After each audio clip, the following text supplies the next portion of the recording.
Hello students, स्वागत है आप सभी का आपके अपने YouTube channel smart study classes पर। तो स्टूडेंट, आप सभी को पता है कि चैप्टर 4 में हमारे न्यूमेरिकल्स चल रहे थे और न्यूमेरिकल्स के कई पार्ट मैं आपको कंप्लीट करा चुका हूं। आज न्यू पार्ट है और इसमें आपको इंपॉर्टेंट न्यूमेरिकल्स कराने वाला हूं और इस चैप्टर के आपको 2 या 3 पार्ट और देखने को मिलेंगे न्यूमेरिकल्स के। इसके साथ साथ आप सभी को पता है कि हमारा चैप्टर 5 भी चल रहा है, चुंबकत्व एवं द्रव्य।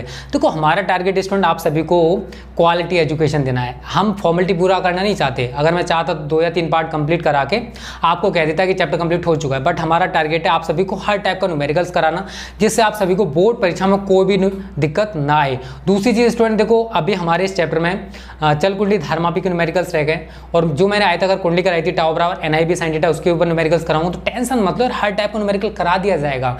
बस आप सभी इसी तरीके से अपना प्यार और सपोर्ट बनाए रखो। ओके, तो स्टूडेंट आज का पहला न्यूमेरिकल है।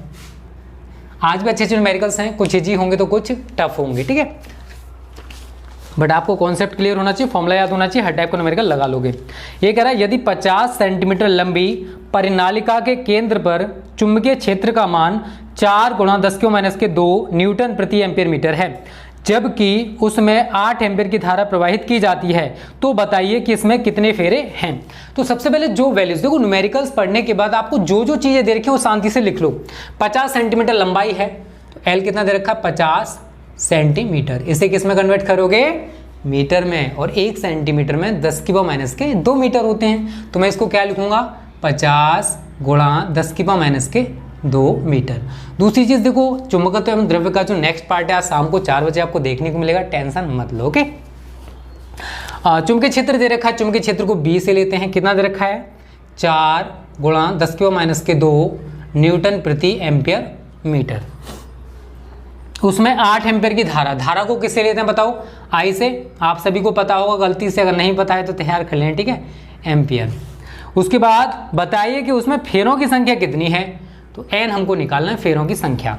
तो देखो, अगर आपको फॉर्मूला तैयार है तो इस न्यूमेरिकल को करने में शायद ही किसी को दिक्कत होगी। मैंने आप सभी को इसका फॉर्मूला लिखाया था, B = μ0 n I, आप सभी को पता होगा, और n बराबर आप सभी को बताया था मैंने N/L, इतना भी पता है ना। तो इस वाली वैल्यू को यहाँ पर लगा देंगे, क्योंकि फॉर्मूला जब मैंने आपको बताया तो सारी चीज़ें आपको बताई थी, इसलिए B = μ0 n/L। अब आपको निकालना क्या है स्टूडेंट, n का मान। इसके नीचे 1 मान लो और क्रॉस मल्टीपल कर दो, तो μ0 n/I = B × L। ठीक है, क्लियर सभी को।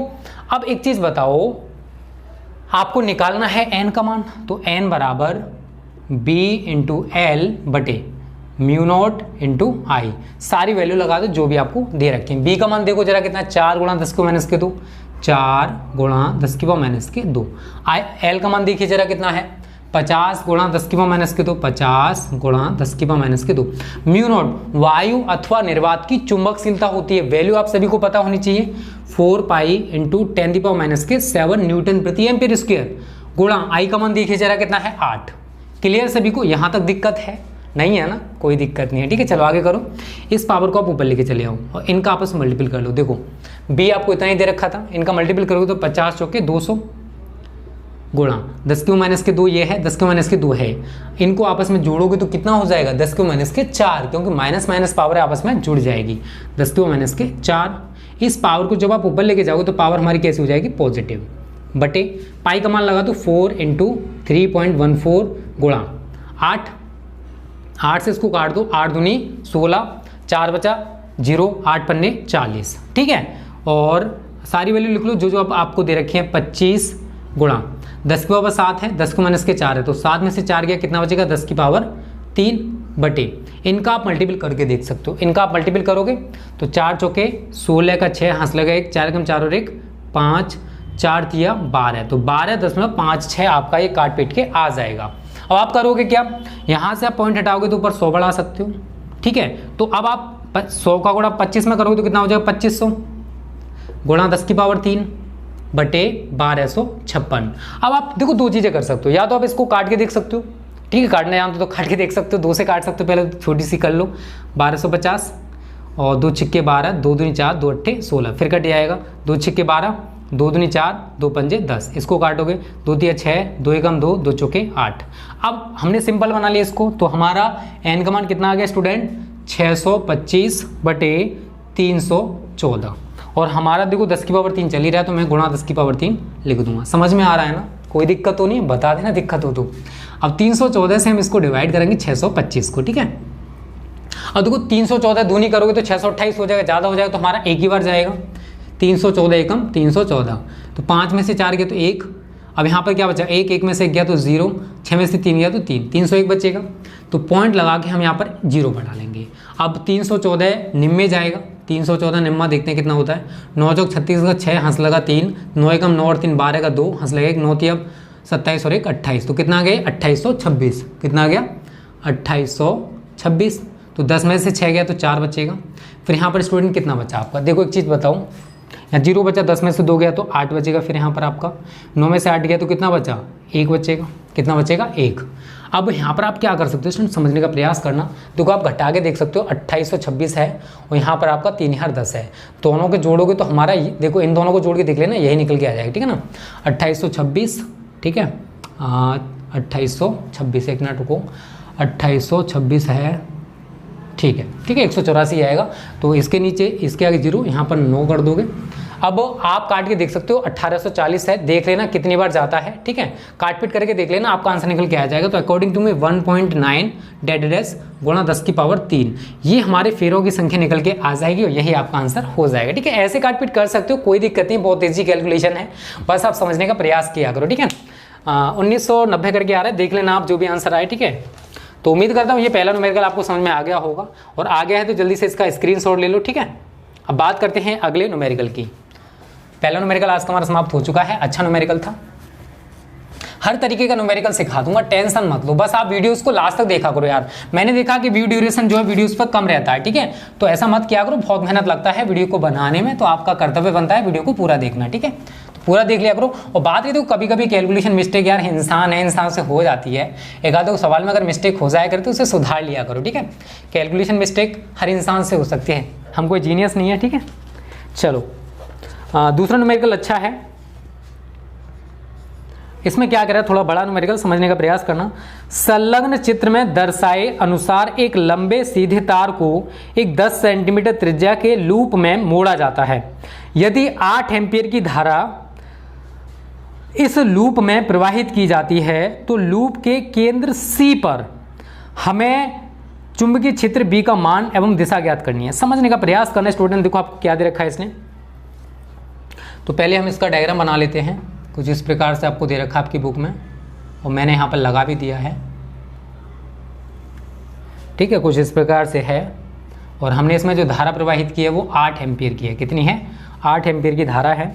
और ये यहाँ से हम डेड डैश करके डाल देंगे, तो यहाँ पर ये 10 सेंटीमीटर त्रिज्या का लूप है। ये कितना है, 10 सेंटीमीटर त्रिज्या का लूप है। ये कितनी है, 10 सेंटीमीटर,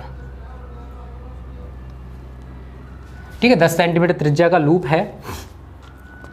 और बस अब लूप के केंद्र C पर, हमें लूप के केंद्र C पर चुंबकीय क्षेत्र का मान और दिशा ज्ञात करनी है। समझने का प्रयास करना, जो मैं आपको समझाना चाहता हूँ।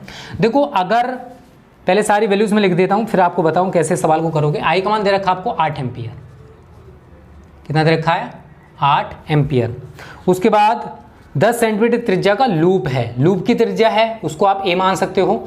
और यहाँ से यहाँ तक का डिस्टेंस समझने का प्रयास करना।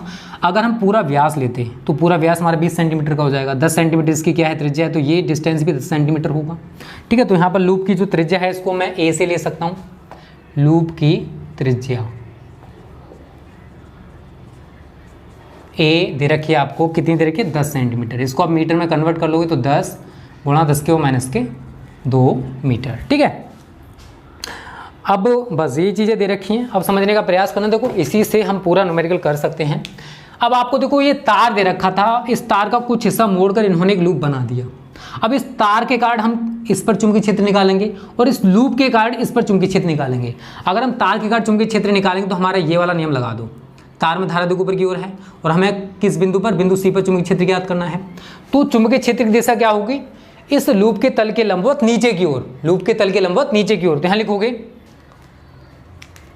चालक तार के कारण, चालक बहुत तेजी न्यूमेरिकल है, तार के कारण C पर उत्पन्न चुंबकीय क्षेत्र, सी पर उत्पन्न चुंबकीय क्षेत्र। तो आपने पढ़ रखा है यार, V1 का मान आप निकालोगे 2 गुणा 10 की पावर -7 I/R। एक चीज बताओ, इस तार से अगर मैं आपसे पूछूं सी तक का डिस्टेंस क्या है, सी तक का डिस्टेंस क्या है, तो सी तक का डिस्टेंस हमारा 10 सेंटीमीटर ही होगा। ठीक है, कितना डिस्टेंस होगा, 10 सेंटीमीटर ही होगा, क्योंकि यहाँ से यहाँ तक की डिस्टेंस भी 10 सेंटीमीटर ही होगी। ठीक है, तो आप लगाओगे 2 गुणा 10 की पावर -7 गुणा आई का मान भी उतना ही रहने वाला 8, आर का मान कितना लगाओ 10 सेंटीमीटर, उसको आप मीटर में कन्वर्ट कर सकते हो। तो 10 गुणा 10 की पावर -2। क्लियर सभी को? इसको मैं ऊपर लेके जाऊंगा तो 2 गुणा 10 की पावर -7 गुणा 8, ये ऊपर जाके कैसी हो जाएगी, पॉजिटिव। तो 10 की पावर 2/10। अब आप समझदार हो, इसको मैं 100 लिख दूँ तो कोई परेशानी होगी? नहीं होगी ना। 1 0 से 0 काट दो, 8 दूनी 16, एक पावर यहाँ पर कम हो जाए क्योंकि यहाँ पर पॉजिटिव पावर है और यहाँ पर नेगेटिव पावर है। तो 10 की पावर -6, या तो इतना लिख सकते हो। अदरवाइज आप क्या करोगे, अगर मैं पॉइंट को यहाँ लगा दूँ तो एक पॉजिटिव पावर बढ़ जाएगी या नेगेटिव पावर कम हो जाएगी। देखो क्या लिखोगे, तो चलो पूरे समझ लो। 1.6 लिखूँ तो मैं इसको गुणा 10 लिखूंगा, इंटर में पढ़ रहे थे ना तो पता होगा ना, गुणा 10 की पावर -6। तो यहाँ पर ये पॉजिटिव पावर है, यहाँ पर नेगेटिव 6 है, तो क्या लिखूँ 1.6 गुणा 10 की पावर -5 न्यूटन प्रति एम्पियर मीटर। ये हमारा इस तार के कारण इस बिंदु सी पर चुंबकीय क्षेत्र निकल के आ गया। फिर हम निकालेंगे लूप के केंद्र पर, और दिशा क्या है, दिशा क्या है, लूप के तल के लंबवत नीचे की ओर, दिशा क्या है, नीचे की ओर। बस यहां पर नीचे और ऊपर का डिस्टेंस दिखाना क्यों है, क्यों नीचे की ओर है, क्योंकि आपने ऐसे करके इसको फॉलो किया है, क्योंकि धारा देखो ऐसे ऊपर की ओर जा रही है। और अगर मैं इस लूप के गार्ड केंद्र इस बिंदु सी पर चुंबकीय क्षेत्र निकालूं तो यहां पर देखो कैसे लगाओगे, ऐसे लगाओ, क्योंकि धारा की डायरेक्शन देखो, धारा की डायरेक्शन में अंगूठा लेना पड़ेगा। कैसे लगाओगे, ऐसे। अब धक्का किधर लगेगा, ऊपर की ओर। तो याद रखना, इस लूप के कारण जो चुंबकीय क्षेत्र की दिशा होगी वो ऊपर की ओर होगी, लेकिन इस तार के कारण जो चुंबकीय क्षेत्र की दिशा है वो नीचे की ओर है। ऐसे लगाओगे, और लूप के कारण है तो ऐसे लगाओगे। क्लियर सभी को? क्योंकि अंगूठा हमारा धारा की दिशा में जाना चाहिए। अगर मैं ऐसे लगाऊंगा तो उल्टी धारा प्रवाहित होनी चाहिए थी, तब ऐसे लगाया जाता। तो यहां पर दिशा क्या हो जाएगी चुंबकीय क्षेत्र की, ऊपर की ओर। ठीक है, लूप के कारण। तो यहां लिखोगे लूप के केंद्र पर उत्पन्न चुंबकीय क्षेत्र, उत्पन्न चुंबकीय क्षेत्र। सूत्र आप सभी को लूप का पता होगा, B बराबर B2 करोगे μ0 I/2a। पता है ना? नहीं पता है तो कोई दिक्कत नहीं, इसको तैयार कर लेना। ठीक है, यहाँ पर स्टूडेंट हमारे निकल के आए, देखो μ0 की यहाँ पर वैल्यू लगाओगे 4 पाई गुणा 10 की पावर -7। आई का मान आप सभी को पता है 8 है, बटे 2 ए का मान आप सभी को पता है, देखो मैंने डायरेक्ट लिख भी दिया था, ये लिख दो 10 गुणा 10 की पावर -2 से इसको काटोगे 4 बार कटेगा। ठीक है, सारी वैल्यूज लगा दो जो भी आपको दे रखी हैं।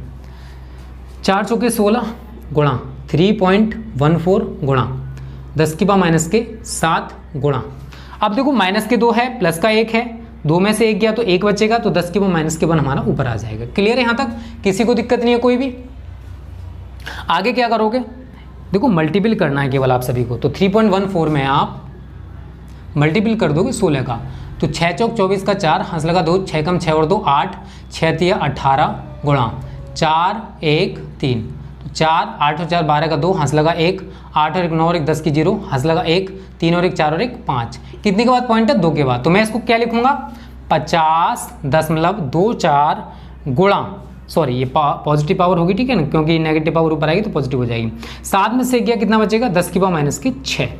और अगर एक चीज़ बताओ, अगर मैं पॉइंट को यहाँ लगा दूँ, 5 के बाद लगा दूँ, तो एक पॉजिटिव पावर बढ़ेगी और नेगेटिव पावर कम हो जाएगी। तो मैं क्या लिखूँगा 5.024 गुणा 10 की पावर -5 न्यूटन प्रति एम्पियर मीटर। अब एक चीज़ बताओ, इसके कारण दिशा नीचे की ओर है, बट इसके कारण दिशा कैसी है, ऊपर की ओर। चुंबकीय क्षेत्र की दिशा इसके कारण कैसी होगी, ऊपर की ओर, क्योंकि यहाँ पर आप ऐसे फॉलो करोगे। ठीक है, तो दिशा हमारी क्या आएगी, ऊपर की ओर। तो यहाँ लिखोगे दिशा ऊपर की ओर। ठीक है, अब एक चीज बताओ स्टूडेंट, हमको यहाँ पर बिंदु सी पर परिणामी चुंबकीय क्षेत्र निकालना है। यहाँ पर चुंबकीय क्षेत्र की दिशा नीचे की ओर है, यहाँ पर चुंबकीय क्षेत्र की दिशा ऊपर की ओर है। ठीक है, यही तो है। तो जिसकी वैल्यू ज्यादा हो, जिसकी वैल्यू ज़्यादा हो, अगर हमें नेट चुंबकीय क्षेत्र निकालना है तो इसकी वैल्यू ज़्यादा है, तो हम क्या करेंगे, इसलिए सी पर नेट चुंबकीय क्षेत्र, नेट चुंबकीय क्षेत्र B बराबर B2 माइनस B1, जिसकी वैल्यू ज़्यादा होगी उसमें से घटा देंगे। अगर चुंबकीय क्षेत्र की दिशा एक ही आती, यहाँ पर ऊपर की ओर है और यहाँ पर भी अगर ऊपर की ओर आती तो मैं दोनों को जोड़ देता, बट ऐसा नहीं हुआ। यहाँ पर ऊपर की ओर है तो यहाँ पर नीचे की ओर है, डायरेक्शन दोनों की डिफरेंट है, इसी वजह से बड़ी वाली वैल्यू में से छोटी वाली को घटाना पड़ेगा। तो मैं इसको लिख सकता हूँ 5.0 गुणा 10 की पावर माइनस के 5 माइनस कितना है इधर देखो 1.6 इंटू 10 की पावर माइनस के 5, यही तो है ये वाला। बस घटा दो, घटाना जानते हो, हमारा आंसर निकल के आ जाएगा।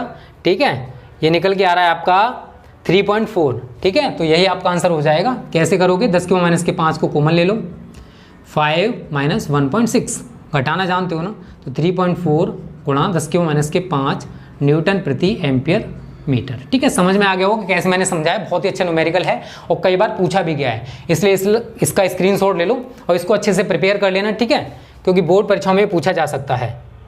तो स्टूडेंट इसको मिटा देते हैं आप। ठीक है, देखो बहुत अच्छे अच्छे न्यूमेरिकल हैं, आप इन्हीं की प्रिपरेशन करते रहो, आपको इन्हीं में से सारे न्यूमेरिकल्स देखने को मिल जाएंगे, टेंशन ना लो, बट मेहनत तो करनी पड़ेगी। ठीक है, आज का न्यूमेरिकल नंबर 3 बहुत ही अच्छे, देखो सारे न्यूमेरिकल्स अच्छे अच्छे हैं वैसे अगर आप देखोगे तो। तीसरा न्यूमेरिकल क्या कह रहा है, ये कह रहा है कि एक लंबे क्षैतिज तथा जकड़े तार में, क्षैतिज तार है ये, क्षैतिज तार 100 एम्पीयर की धारा बह रही है, ये तार है क्षैतिज, इसमें कितनी धारा बह रही है 100 एम्पीयर की। इसके ठीक ऊपर तथा समानांतर, इसके ठीक ऊपर तथा समानांतर एक महीन तार है, ये मान लो। ठीक है, इससे पतला तार होगा जिसमें 200 एम्पीयर की धारा बह रही है। इसमें कितनी धारा बह रही है 200 एम्पीयर की, बट इसमें डायरेक्शन ही दे रखी है कि एक ही दिशा में है या डिफरेंट दिशा में है। जिसका एकांक लंबाई का भार, एकांक लंबाई का भार जानते हो F/L दे रखा है, तो आप क्या लिखोगे, I1 आपको दे रखा है 100 एम्पीयर, I2 आपको दे रखा है इसने 200 एम्पीयर और F/L आपको इसने दे रखा है 0.05 न्यूटन प्रति मीटर। महीन तार को निचले तार से कितना ऊपर रखना चाहिए कि यह चुंबकीय प्रतिकर्षण के कारण ही टिका रहे। चुंबकीय प्रतिकर्षण, इसका मतलब जानते हो, इसका मतलब स्टूडेंट बहुत ही सिंपल है, कुछ भी नहीं है। पहले तो देखो मैं आपको डिस्टेंस इसने पूछा है R,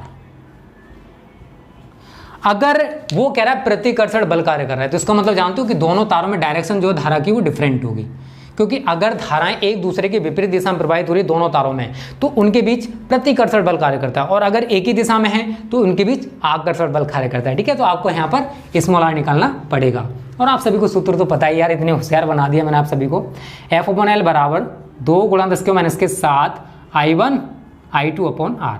निकालना क्या है हमको यहाँ पर R का मान, तो पहले सारी वैल्यूज लगा दो जो भी आपको दे रखी है।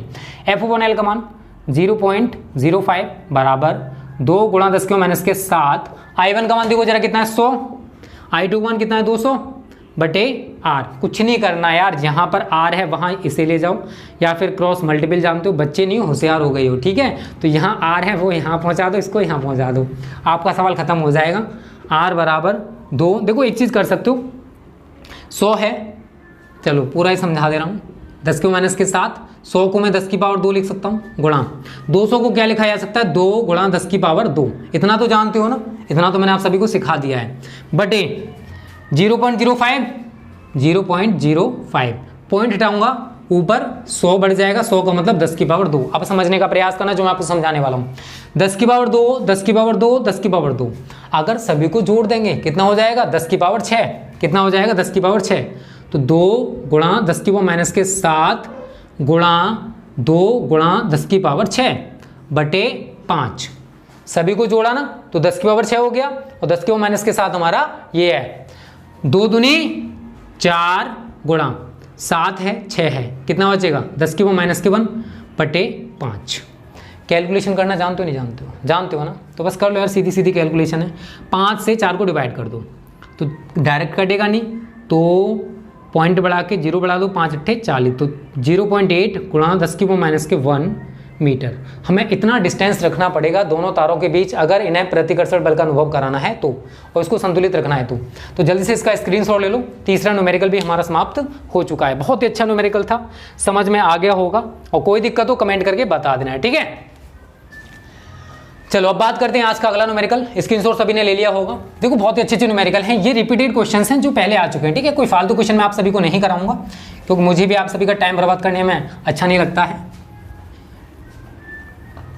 चलो चौथा न्यूमेरिकल देखो। अब पहले तो इसको पढ़ते हैं कि इसमें क्या क्या कह रहा है, ठीक है। न्यूमेरिकल नंबर 4, 3 न्यूमेरिकल्स कंप्लीट हो चुके हैं। ये कह रहा है कि 2 अनंत लंबे विद्युत रोधी तार परस्पर लंबवत रखे हैं। तो देखो हम डायग्राम यहां पर दे रखा है, कुछ इस प्रकार से 2 तार रखे हुए हैं ये, ठीक है। और इसमें जो धारा प्रवाहित हो रही है इसमें I1 धारा है और इस वाले तार में जो धारा है वो I2 है, ठीक है। अब इस वाले तार से कोई बिंदु P है, इसका डिस्टेंस हमें दे रखा है इसने 3 सेंटीमीटर और इस वाले तार से जो डिस्टेंस है स्टूडेंट P का वो है 4 सेंटीमीटर, ठीक है। अब ये कह रहा है बिंदु P पर चुंबकीय क्षेत्र की तीव्रता तथा दिशा ज्ञात कीजिए, ठीक है। अब समझने का प्रयास करना, बहुत ही सिंपल न्यूमेरिकल है। I1 और I2 को मान देखते हैं कितना कितना दे रखा है। चलो I1 का मान आपको दे रखा है इसने 2 एम्पियर। I1 कितना है 2 एम्पियर। I2 आपको दे रखा है इसने कितना दे रखा है I2 का मान 1.5 एम्पियर, ठीक है। और डिस्टेंस तो देखो समझना, इस वाले तार से इसका डिस्टेंस तो मैं इसको R1 मानूंगा क्योंकि क्या मानूंगा I1 2 एम्पियर मानी है मैंने। तो R1 आपको कितना दे रखा है, इस तार से यहाँ तक का डिस्टेंस 4 सेंटीमीटर। तो 4 सेंटीमीटर इसको मीटर में कन्वर्ट करोगे तो 4 गुणा 10⁻2 मीटर हो जाएगा। और ऊपर वाले तार से डिस्टेंस है तो इसको मैं R2 मानूंगा। तो R2 कितना दे रखा है 3 सेंटीमीटर, इसको आप मीटर में कन्वर्ट करोगे तो 3 गुणा 10⁻2 मीटर। तो हमें बिंदु P पर परिणामी चुंबकीय क्षेत्र ज्ञात करना है और उसकी दिशा बतानी है, ठीक है। तो बता, बहुत ही सिंपल है यार।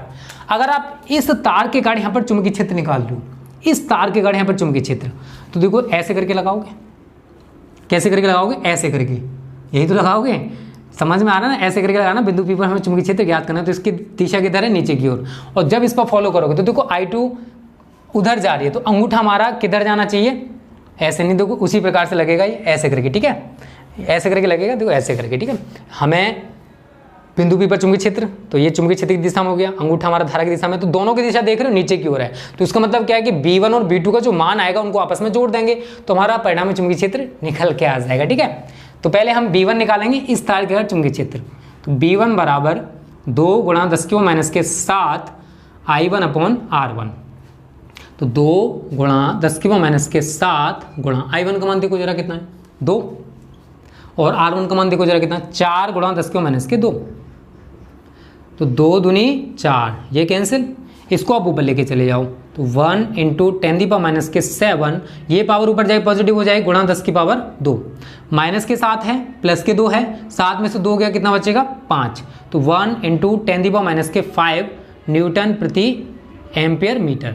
तो देखो इस तार के कारण बिंदु P पर इतना चुंबकीय क्षेत्र उत्पन्न होगा। हमने पहली कंडीशन निकाल ली, फिर दूसरी कंडीशन इस तार के कारण यहाँ पर चुंबकीय क्षेत्र निकालेंगे। तो दिशा आप लिख सकते हो नीचे की ओर, फिर उसमें भी लिख देना नीचे की ओर, ठीक है, लिखना चाहते हो तो, क्योंकि बिना दिशा के आप इस सवाल को नहीं कर पाओगे, ठीक है। फिर निकालोगे B2 का मान 2 गुणा 10⁻7 I2/R2। सारी वैल्यू लगा दो जो आपको दे रखी है। 2 गुणा 10⁻7 I2 को मान देखिए जरा कितना है 1.5 और R2 को मान देखिए जरा कितना है 3 गुणा 10⁻2। 1.5 से इसको काटोगे 2 बार कट जाएगा और 2 से ये कैंसिल, कितना आ गया 1 × 10⁻7 गुणा, इसको अगर आप ऊपर लेके जाओगे तो पावर हमारी कैसी हो जाएगी पॉजिटिव, तो गुणा 10⁻2।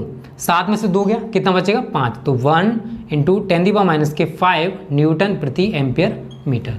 दोनों देखो, दोनों की दिशा, अगर हम यहाँ पर भी दिशा देखेंगे तो नीचे की ओर है, जो कि मैंने आपको बताया है। ये वाला नियम लगा के दाएं हाथ की हथेली का नियम नंबर 1, और उस वाले में लगाओगे तो कुछ इस प्रकार से लगाओगे, तो दोनों के कार्य दिशा किधर आ रही है नीचे की ओर। तो इस कंडीशन में हम क्या करेंगे, दोनों को आपस में जोड़ देंगे, ठीक है। आगे लिखोगे, इसलिए बिंदु P पर परिणामी चुंबकीय क्षेत्र, परिणामी चुंबकीय क्षेत्र, तो क्या करेंगे दोनों को जोड़ दो, तो B बराबर B1 + B2। सिंपल है ना, समझ में आ गया होगा, बहुत सिंपल है। 1 × 10⁻5 + 1 × 10⁻5, दोनों को जोड़ोगे तो कितना आ जाएगा 10⁻5 कॉमन, 1 + 1 कितना आ गया 2 इंटू 10⁻⁵ न्यूटन प्रति एम्पियर मीटर। देखो यूनिट जरूर लिख के आना अगर कोई सवाल करके आ रहे हो तो, क्योंकि यूनिट का भी आधा नंबर होता है अगर एक नंबर का सवाल है तो। और दिशा स्टूडेंट आप सभी जानते हो नीचे की ओर होगी, ठीक है। और एक चीज और कही है इसने, अगर चुंबकीय क्षेत्र की तीव्रता, अगर धारा की दिशा उलट दी जाए, अगर धारा की दिशा उलट दी जाए एक तार में, अगर मैं डायरेक्शन इधर कर दूंगा, समझने का प्रयास करना, अगर मैंने सपोज करो किसी भी एक तार में धारा की दिशा को बदल दिया, अगर मैंने ऐसे करके कर दिया, तो अब यहां पर अगर आप नियम लगाते हो तो देखो आप इस प्रकार से लगाओगे, दाएं हाथ का तीली का नियम नंबर 1 कुछ इस प्रकार से लगाओगे, क्योंकि धारा की दिशा में अंगूठा होना चाहिए। तो अब जो दिशा आ रही है वो कैसी आ रही है, ऊपर की ओर, एक के गार्ड नीचे की ओर, तो क्या होगा, हम यहाँ पर जो प्लस का निशान ले रहे हैं ना वो माइनस का कर देंगे और 0 आ जाएगा। सिंपल है ना, समझ में आ रहा है जो समझाना चाहता हूँ। अगर चुंबकीय क्षेत्र की दिशा एक ही दिशा में है, मतलब दोनों के गार्ड एक ही है, तो हम दोनों को जोड़ते हैं। और अगर चुंबकीय क्षेत्र की दिशा एक की ऊपर की ओर है, दूसरे की नीचे की ओर है, तो उस कंडीशन में बड़ी वाली वैल्यू में से हम छोटी वाली वैल्यू को घटा देते हैं, ठीक है ना। तो चौथे न्यूमेरिकल का स्क्रीनशॉट ले लो, 4 न्यूमेरिकल्स कंप्लीट हो चुके हैं और उम्मीद करता हूँ आप सभी को चारों के चारों कंप्लीट हो गए होंगे। और अब एक सिंपल सा न्यूमेरिकल कर लेते हैं, कुछ अच्छे अच्छे न्यूमेरिकल आप सभी ने कर लिए और आपकी समझ में आ भी गए होंगे। कोई दिक्कत हो कमेंट कर देना, ठीक है। चलो, बहुत ही अच्छी तरीके से मैं समझाने की कोशिश कर रहा हूँ, अगर आ जाए तो अच्छी बात है, ना आए तो कमेंट कर देना, बट वीडियो को डिसलाइक मत करना, ठीक है। 2 न्यूमेरिकल्स और करेंगे, उसके साथ ही हमारी आज की वीडियो समाप्त हो जाएगी। और आप सभी के लिए होमवर्क भी हैं, इनकी कैलकुलेशन आप खुद करके मुझे बताओगे। 5 और 6 ये कह रहा है कि एक सीधे लंबे तार से 2 सेंटीमीटर की दूरी पर, ये सीधा लंबा तार है, इससे 2 सेंटीमीटर की दूरी पर हमें चुंबकीय क्षेत्र की तीव्रता दे रखी है, मतलब यहाँ पर चुंबकीय क्षेत्र दे रखा आपको 10⁻⁶ टेस्ला। तो हमको धारा का मान बताना है कि इसमें कितनी धारा तार में प्रवाहित हो रही है। तो यार इतना सिंपल सा न्यूमेरिकल बताओ, इसको नहीं कर सकते हो तो आप क्या करोगे। आपको आर का मान दे रखा है 2 सेंटीमीटर, इसको आप मीटर में कन्वर्ट कर सकते हो, 2 × 10⁻² मीटर। और आपको बी का मान दे रखा है 10⁻⁶ टेस्ला। तो आपको सीधा सीधा आई का मान निकालना है, तो बी बराबर आप सभी सूत्र जानते हो, 2 × 10⁻⁷ I/R। कैलकुलेशन कर लेना, आंसर मुझे बताना कमेंट करके, और जिसने नहीं बताया ना उसका मतलब वो बच्चा अच्छे से नहीं पढ़ता है, ठीक है। अगला है 20 सेंटीमीटर त्रिज्या की एक वृत्ताकार लूप है। तो लूप है तो हम ए से ले लेते हैं इसको, कोई दिक्कत नहीं, आप आर से भी दिखा सकते हो। 20 सेंटीमीटर, इसको आप किस में कन्वर्ट करोगे, मीटर में। तो 1 सेंटीमीटर में 10⁻² मीटर होते हैं, तो 20 × 10⁻² मीटर। उसके बाद ये कह रहा है 4 एम्पियर की धारा, आई का मान कितना दे रखा है आपको, 4 एम्पियर। उसके बाद कह रहा है लूप के केंद्र पर उत्पन्न चुंबकीय क्षेत्र का मान, बी निकालना है। और कुछ पूछा है, नहीं पूछा है। तो यार इसका भी आपको मैं देखो सूत्र अगर आपको पता है, पहली चीज मैं आपको बता चुका हूं, एक तो आपको सूत्र पता होना चाहिए, दूसरी आपकी कैलकुलेशन अच्छी होनी चाहिए। यार किसी भी टाइप का न्यूमेरिकल आसानी से कर पाओगे, बस कॉन्सेप्ट क्लियर होना चाहिए। अगर आपका कॉन्सेप्ट क्लियर है तो यार हर न्यूमेरिकल इजी होता है। अगर आपने मेंटेलिटी से निकाल दिया ना कि न्यूमेरिकल्स टफ होते हैं, जब तक आप सोचे बैठोगे कि न्यूमेरिकल्स टफ होते हैं तब तक ही टफ होते हैं, न्यूमेरिकल बहुत ईजी होते हैं, ठीक है। चलो यहाँ पर सूत्र लगा दो, लूप वाला, बी बराबर μ0 I/2a। इस सवाल की कैलकुलेशन आप करोगे, μ0 का मान मैं आप सभी को बता दूं यहाँ पर 4π × 10⁻⁷, ठीक है ना, ये इसका मान होता है I/2a। सारी वैल्यू आपको दे रखी हैं, कैलकुलेशन करनी है, इसका आंसर और इसका आंसर आप मुझे कमेंट करके बताओगे जो भी आंसर आए, ठीक है। तो स्टूडेंट आज हमने 6 बहुत अच्छे न्यूमेरिकल्स डिस्कस किए और उम्मीद करता हूं आप सभी को अच्छे से क्लियर भी हो गए। कोई दिक्कत हो यार कमेंट कर देना। तो आज की वीडियो कैसी लगी कमेंट करके बता सकते हो, अच्छी लगी होगी, नहीं लगी है तो डिसलाइक मत करना यार, कमेंट करके बता देना। ओके स्टूडेंट्स, थैंक यू, जय हिंद, जय भारत।